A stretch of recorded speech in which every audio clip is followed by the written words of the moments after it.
Alangkah besarnya ancaman membawakan hadis palsu. Bukan dia yang memalsu, kita membawakannya. Bukan untuk diberi penjelasan bahwa hadis ini palsu, itu perbuatan mulia, tapi dibawakan dengan kejahilannya.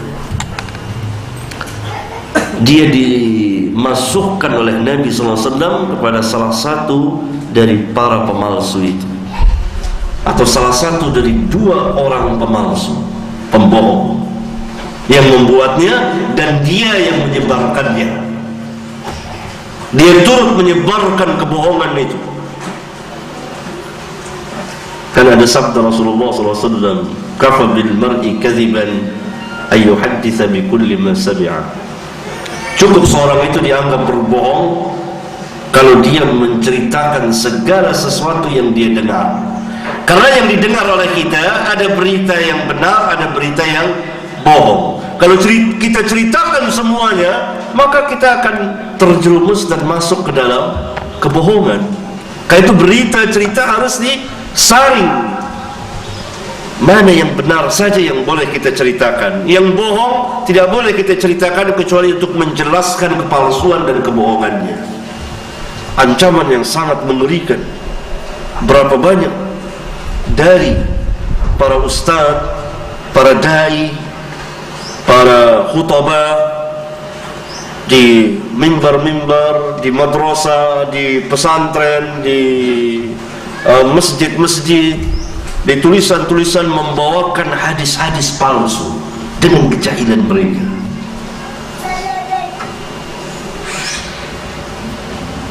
Padahal Nabi SAW telah memasukkan ke dalam pembohong, ke dalam orang yang berdusta, turut berdusta atas nama Nabi yang mulia sallallahu alaihi wasallam. Lihat orang yang membawakan hadis ikhtilaf ummati rahmah, apalagi kalau sampai membelanya. Hadis yang didustakan, dipalsukan atas nama Nabi sallallahu alaihi wasallam.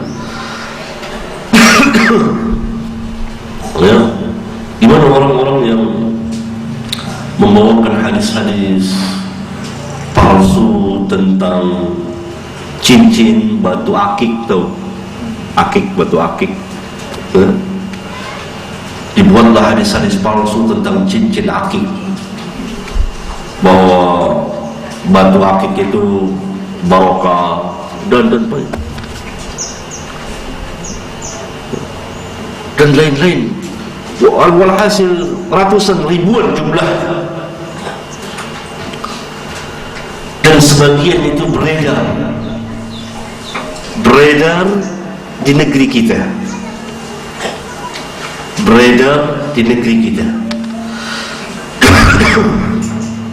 kerap dibawakan,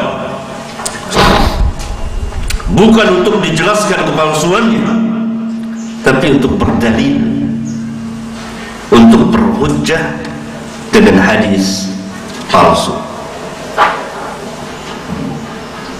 Maka orang itu dicap sebagai pembohong, padahal dia ustaz, padahal dia dai, padahal dia seorang tokoh.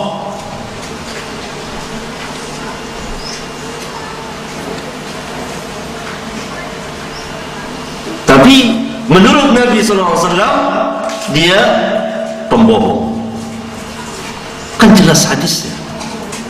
Man haddatha anni bihadithin yura wa fil lafdhin yara annahu kadhibun fahuwa ahadul kadhibin, atau fahuwa ahadul kadhibain. Walaupun dia ustaz, walaupun dia dai, walaupun dia sangat aktif dalam dakwah, bersemangat membela Islam,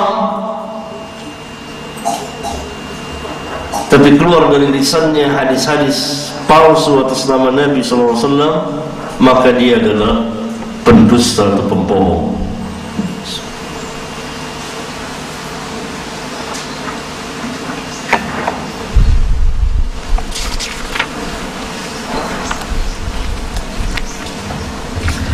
Kemudian yang ketiga atau masalah yang keempat ya, di kitab saya ini, yang ketiga dari pembahasan kita, berhati-hati di dalam meriwayatkan hadis Nabi sallallahu alaihi wasallam.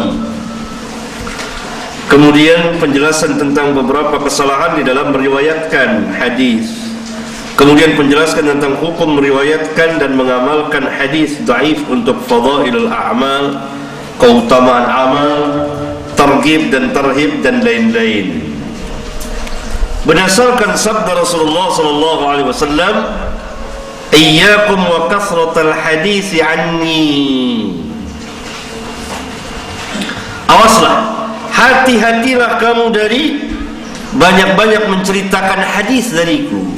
Nabi SAW mengajarkan kehati-hatian di dalam membawakan hadis dari beliau.